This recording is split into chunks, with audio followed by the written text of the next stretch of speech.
Just want to do a quick video about what I've been thinking about recently. So I was working on two theories for a long time, the ethics and the optimism stuff. The optimism stuff is mostly done.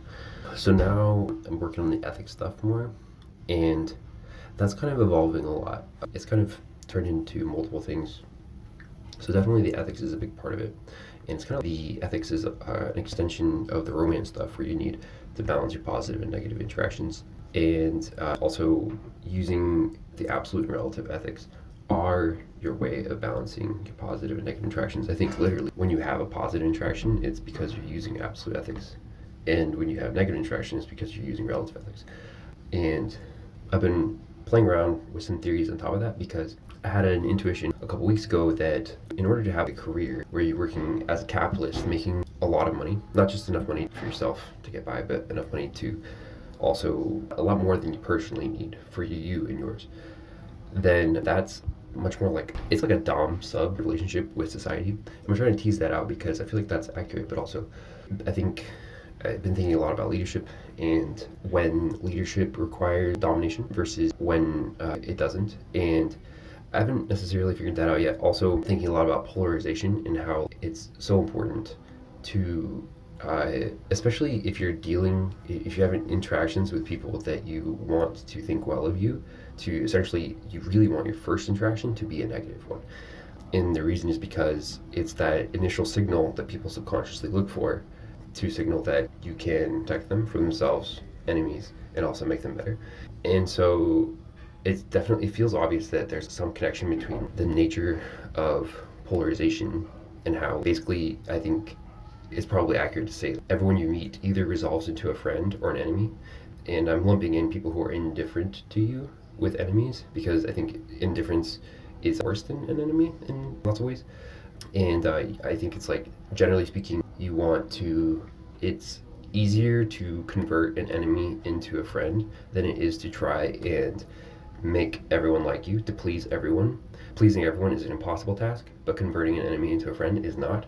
So it's like the goal should never be to try and please everyone. The goal should actually be to try and cause that resolution into friend or an enemy as soon as possible. And I don't know, this also ties into the optimism stuff because the optimism stuff is also very similar. That's dealing with the polarizing nature of life. And also the domination is also part of the polarizing nature of life. Often there are contexts in which in order to be successful you cannot just be excellent, you also have to prevent other people from being excellent and really dominate that space, that domain, whatever that is. And so I'm sort of circling in on what I can tell is the final conclusion. I'm not really sure what it is yet, but I think that it'll probably be something about or having to do with starting in a negative, being more negative in your interactions with people, and so that you can be more confident. And one more thing is I was thinking about the nature of leadership is so often when you are, especially approaching strangers, I've been thinking a lot about how to talk to girls. And something I've started to realize is that it's way easier to talk to girls in a context where you have no prior association, like a club or a bar or on the street. And the reason is because essentially what it constitutes when you're approaching a stranger is offering them a little bit of leadership. And in order to offer leadership, you have to be confident, you have to be consistent, and also not hesitate. And so it's way easier to do that in a context where you have no priors. And I was thinking about that it's actually harder to start things off on a right foot if you have prior interactions, because if those interactions weren't you taking initiative and being consistent and not hesitating, then it's not going to be, I don't know, you've already sort of undermined your foundation. And so I'm working on this because I feel like it's just super important to start off your interactions with a negative interaction. Start off your personal history interacting with another person or even interacting with another group of people with a negative interaction so that they already have a subconscious signal that you are confident and you're not someone to not take seriously and all this. It's not definitely not that you want to have a really bad interaction. You're not trying to make enemies and you're not trying to make people dislike you, but you want to have a tiny small interaction that is negative so that you signal strength.